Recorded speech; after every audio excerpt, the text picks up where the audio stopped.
All right, combat sport athletes, if you're struggling to find out how to optimize your strength and conditioning to dominate your fights, I got your back. Let's get into it. All right, so you guys don't know, my name is Phil Daru, performance coach for the past 16 years. I work with well over 200 professional athletes, fighters from the UFC, Bellator, 1FC, and PFL. Not only that, I've worked with 7 world champions, including Dustin Poirier, Joanna Jędrzejczyk, Edson Barbosa, Junior Dos Santos, and the list goes on. This past 16 years, I've been able to develop a system that allows for athletes to evolve, get better, and dominate inside the cage or the ring. So what I'm gonna go ahead and do is go over the condensed conjugate model. What is the condensed conjugate model? It's the conjugate method condensed into 2 and 3 day a week splits.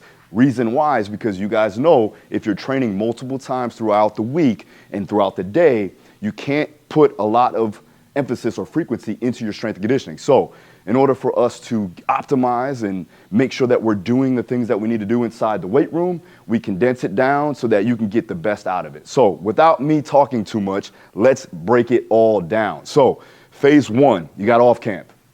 Off camp could be anywhere from 16 to 9 weeks out, right? This is not during camp. In camp, you're looking at 8 weeks total, right? So off camp, our focus points are going to be to build GPP. What is GPP? General physical preparedness, meaning you have to build your fitness. So we're going to enhance our ability to be stronger, have more endurance, and to set the baseline, to set the foundation, to get us ready for stage 1, phase 2 of in camp. All right, now, the methods that you're going to use, repetition method, effort. So meaning you're going to be doing a large amount of volume to build up strength endurance, muscular endurance, lactate buffering capacity, all of that, and you're gonna build some muscle too as well. Yes, I said muscle because you're gonna need that in order for you to help with the weight cut going forward inside 8 weeks, along with giving you some more armor on your body so that when you get into camp, you're ready to go, you're not getting any injuries, things of that nature. All right, so hypertrophy training, meaning muscle building. So you're gonna work through tempos, you're gonna work through a reps in reserve range of 2 to 1. Meaning that you're not gonna go full max intensity, but you're gonna leave some in the tank so that you can grow accordingly throughout the weeks. The biggest thing that you gotta look at is your density and your frequency of training. So this time, as opposed to doing the condensed version inside of camp, we're gonna try to get more times in the gym, in the weight room at least, to build up, right?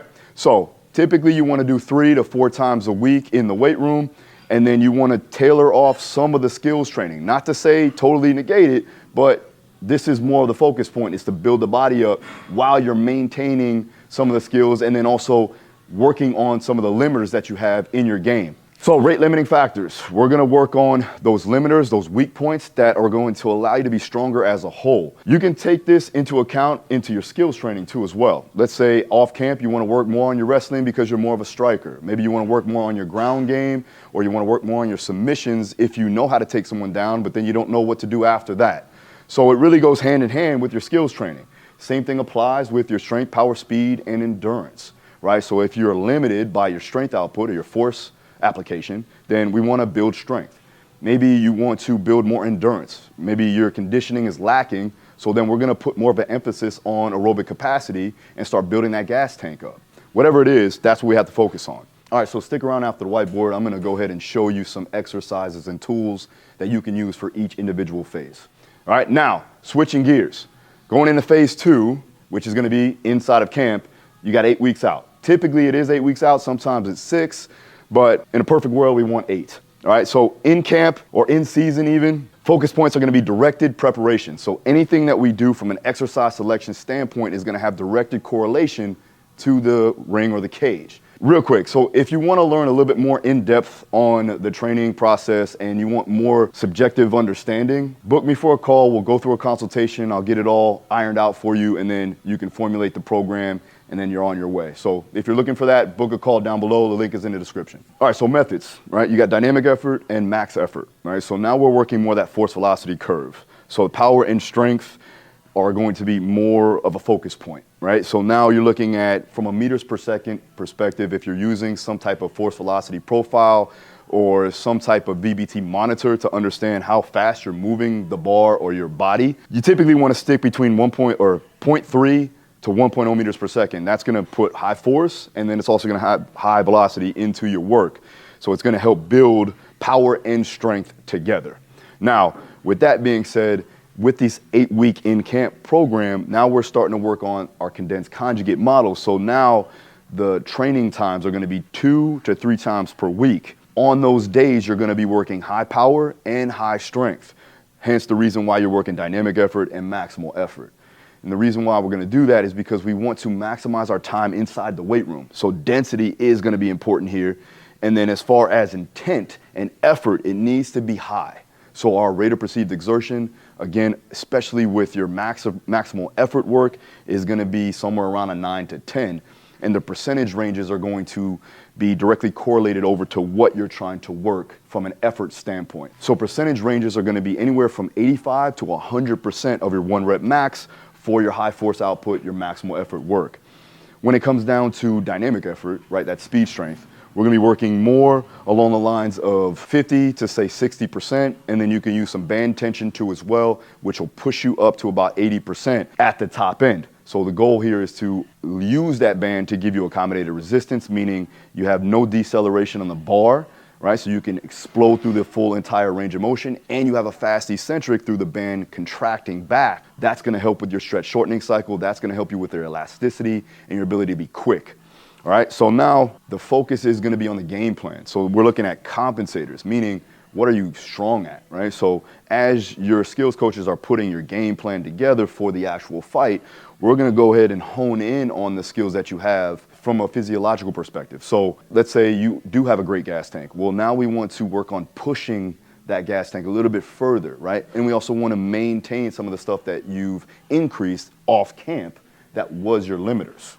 All right, so let's go into phase 2, stage 2, which is going to be more sport specificity, and then obviously you're peaking for the actual fight. Let's get into it. All right, phase 2, stage 2, right? So phase 2, stage 2, we're in camp, but we're in camp getting close to the fight. That means we're about 4 weeks out, right? So now intensity is obviously increased, skills training has picked up, your sparring has picked up. So our focus points are going to be specific preparation, meaning that every exercise and every modality and every method that we do has higher correlation, has specific correlation over to the ring or the cage or the mats, whatever you're doing. So time domains are going to be very important from a conditioning standpoint, right? The energy systems that you're using inside of your actual sport are going to be the most focused. And then the exercise selection that has high correlation, meaning whether it's a Zercher squat or whether it's something that has a direct simulation almost that can transfer over into the skill acquisition that you're going to have to acquire in order for you to be dominant inside the cage or the ring. So the focus points are going to be specific preparation, meaning that everything that we do inside the weight room has specific correlation or high transferability over to the ring, cage, or on the mats. From an exercise selection standpoint, it's going to have some type of resemblance of what we're doing inside the cage. Not totally simulating things, but just using the muscles and the motions and the patterns to correlate over into what you're doing. Along with that is the energy systems. So the specific energy demands of that particular sport, whether it be 5-minute rounds, 3-minute rounds, if you're boxing, if you're doing MMA, if you're doing grappling, whatever it is, we want to make sure that those time domains are specific to the actual event. The methods of training, right? We're going to use contrast training, meaning we're going to take something heavy, use that heavy activity or heavy exercise, recruit motor units and muscle fibers, and then use that with the same motor pattern or the same motion with an explosive movement or with a lighter movement. That's going to allow you to increase your power production, explosive action for the work that you're going to be having to do or the movements that you're going to have to do inside your sport. So contrast training, right, is simply going to be somewhere around 80, 85% with a particular lift, and then you're going to do that same type of motion, either unweighted or with less percentage of load, and use that to be explosive. All right, so moving on down for the methods that we're doing, we're going to be working rate of force development into an explosive action. So we're going to go low velocity to high velocity, just like I said. Typically, you're going to go 0.5 to 0.3 meters per second into something that's more 1.0 to even 1.5 meters per second. All right, so 2 weeks out, we're going to go ahead and do a 2-week taper, meaning that we're going to bring down volume and bring down frequency. We're going to slightly increase the intensity with the percentage of load, and we're going to, like I said, bring down the overall volume. So as you go up, we're still going to slightly increase that intensity by about 5%. The volume will decrease as far as the percentages. So you're looking at a decrease of 10% to 5% of the volume, increase on the intensity. Getting into specific energy demands, right? We're gonna do repeatable action. So repeatability, meaning that you're gonna do a fast, explosive movement, maybe for 8, 10, maybe 15 seconds tops, and then you're gonna recover with incomplete rest. Meaning you're going to have to recover fast, just like you're doing inside the sport. So repeatability is gonna be our main focus when it comes down to conditioning. And what that typically means is you're gonna do something that's alactic, that has high capacity. Okay, so alactic capacity training, especially inside the weight room. Now, on the flip side to that, you're still gonna work your aerobic capacity and your aerobic power. And I've done many videos on that in the past about energy systems, so go ahead and check that out. All right, so now let's do this. What we're gonna go ahead and do is I'm gonna go through some exercises that are specifically designed for GPP, for stage 1 and stage 2 in camp. Let's get into it. All right, guys, so we're gonna go over GPP first, right? So this is the off-camp version. Remember, when you're doing GPP or general physical preparedness, we're trying to build fitness, strength, we're trying to build some endurance. So you wanna keep it basic, right? Keep it simple and effective. So using the sled for every variation of movement, whether you're going forward, backwards, you can go sideways, whatever it is. You can also use it for upper body by pushing and pulling. You can grab some sort of strap, maybe a TRX strap, and do your rows, do your presses. The sled comes in handy, right? One, it's cheap to buy. Like you're not gonna be blowing the bank at the end of the day for trying to get a sled, right? Sled is very simple to get. You can get it from Elite FTS, you can get it from Rogue, you can get it from wherever. It's effective for everything, for strength, power, speed, endurance, across the board. So what I'm gonna do is we're gonna go down, we're gonna go forward, and I'm gonna show you backwards, and then I'll show you some upper body stuff that you can do just with the push sled. All right, so first things first, right? Basic push. We're gonna work in acceleration, so this is really good. If you're talking about correlation, it's really good for takedowns, right? Blast doubles, things of that nature, because you're driving off of the ball of your foot, and your shin angle is at a 45-degree angle, so you're driving or accelerating through as hard as you can through each step. All right, so you set up here, all right, elbows in tight, and you're just gonna drive. All right, we're not cycling, you're just pushing through, extending through the hip, all right? Now, going backwards, drop your hips, back pedal back, right? Lats are tight, engaged, go again, right? So you got forward, backwards. Upper body, right? We're gonna be here, nice and low, you push off, right? Stabilize your lower body. You can switch stance, stay here, elbows in, push, punch it out, okay? If you have a strap or if you have a TRX, you can obviously do rows with it too as well. Hold on one second. Wait. Nah, ain't gonna be the first time they see you in the back. Did you please sneeze? You got it? Use that. Use that. If you've seen any of my videos for the past 7 to 10 years, he's somewhere in the background. It's like an Easter egg. Find Dave in the video. Find Waldo. Where's Waldo? Where's Dave? All right, so the next one, keep it simple again, is a farmer's carry. Farmer's carry helps with grip strength, helps with upper back strength, helps with posture, core strength, and you can have an endurance factor built in too as well. You can use kettlebells, you can use dumbbells, you can use farmer's handles if you have them, like we do here. But basically all you're gonna do is find some weight, pick it up, hold your shoulders back, lats are tight, and you're walking with them. Very simple. Going forward, you can even go backwards, right? Just the whole thing here is, like I said, maintaining posture, working the upper back, working the grip, and your core. All right, so moving on to phase 2 in camp, right? You're gonna be working on exercises that are gonna yield a high force output, and then also with the high velocity standpoint. So you wanna pick exercises that are more compound movement based. They can also be unilateral or bilateral, it doesn't really matter, it just depends on the individual. But I like the trap bar, right? Trap bar, again, very simple movement. We're not trying to throw too much complexity into these weight room activities because they have to do that in their skills training. So trap bar is very simple to utilize. I found as, like again, 16 years of coaching, 200 plus fighters, the trap bar, very simple to understand, right? So the more simple to do, the more we can get out of it, right? The higher the adaptation and the more transferability over into the sport. So with the trap bar, right, we're gonna have the bar obviously sit midline of the body here. And all you're doing is making sure that you maintain your lat tightness, right? So don't round the shoulders forward. If you round the shoulders forward, your lower back's ultimately gonna round, and that's gonna cause some pain and some issues and maybe an injury or two. So we're gonna go ahead, hinge, and bend the knees. Take the handles here, and I like to say crush the armpits, basically meaning lock in your lats, right? From there, my head is still aligned. It's just like the kettlebell swing. I'm not gonna be here, and I'm not gonna be here. I'm just gonna keep my head aligned and my eyes up. From here, I'm gonna go ahead, grab the bar tight, squeeze my pinkies, and then extend my legs and my hips. Back down. Back down. Okay? Again, you can use it for speed strength work, and you can use it for your maximal effort work. I typically like to use this as a tester lift, meaning that I'm going to test my 1 rep max with this, or I'm going to test my 5 rep max and get a projected 1 RM with it. And then from there, I can use that percentage and put that into the dynamic effort. Remember, we're going off percentages as a mathematical equation, not just by feel, right? So you got to look at it like that.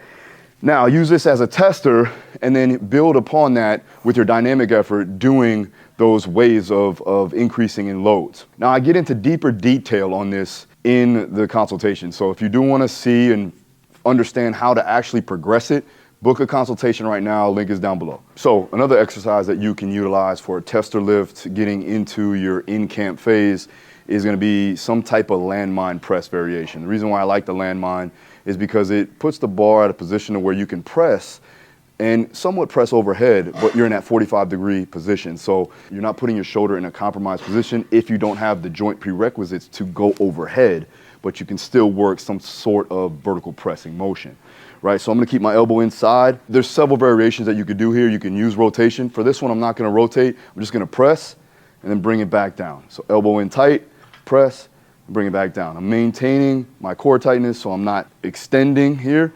I'm not losing my abdominals, so I'm locking in, staying tight, squeezing my glutes, squeezing my inner thighs, and then also my abs as well as I go to press.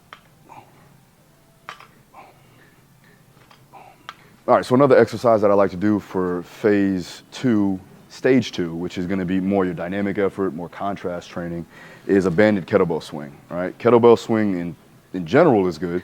Good for conditioning, good for power production, but when you throw a band on there, you get that accommodated resistance, meaning that you don't have to decelerate, and you get an overspeed eccentric, meaning that you get a better stretch shortening cycle happening as you go to come down. You can get that high stretch and then contract the muscles of the posterior chain.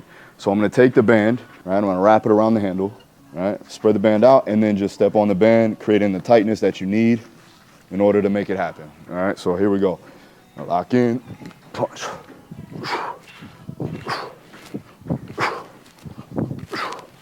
All right, so it wouldn't be complete without a medicine ball variation, right?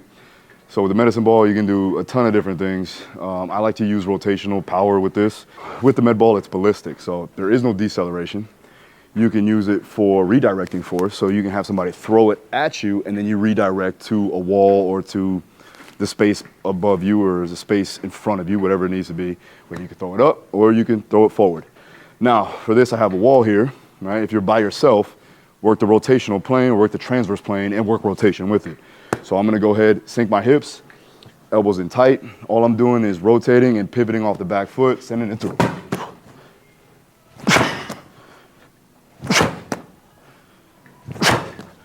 Again, if I'm throwing, it's the same concept, pivoting, rotating my trunk, and throwing my strike. What's up, guys? Daru here. Make sure you like this video and subscribe for more. See you on the next one.